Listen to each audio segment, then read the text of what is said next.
சட்டப்பேரவையில் 10,000 ரூபாய்க்கு தரமான லேப்டாப் வழங்க முடியுமா என அதிமுக சட்டமன்ற உறுப்பினர் தங்கமணி கேள்வி எழுப்பினார். அத்துடன் 100 நாள் வேலை திட்டம், பூரண மதுவிலக்கு தொடர்பாக பல்வேறு கேள்விகளை முன்வைத்தார்.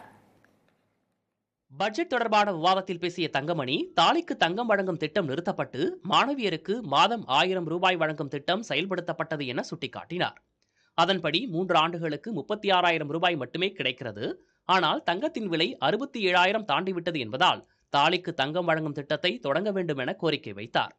அப்போது குறுக்கிட்ட சபாநாயகர் அப்பாவு, இந்த விவகாரம் தொடர்பாக பலமுறை பேசியதால் மீண்டும் பேச வேண்டாம் என கூறினார்.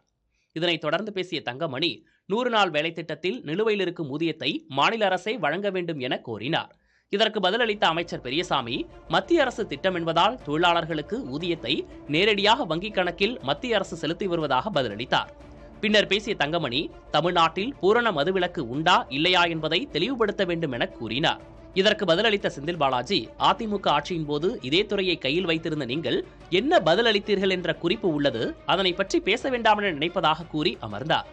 தொடர்ந்து மற்றொரு கேள்வியாக, அடுத்த 2 ஆண்டுகளில் 20 லட்சம் மாணவர்களுக்கு லேப்டாப் வழங்க 2,000 கோடி ரூபாய் நிதி ஒதுக்கியுள்ளதை சுட்டிக்காட்டி, இதன்படி மாணவர் ஒருவருக்கு 10,000 ரூபாய் மட்டுமே ஒதுக்கப்படுகிறது.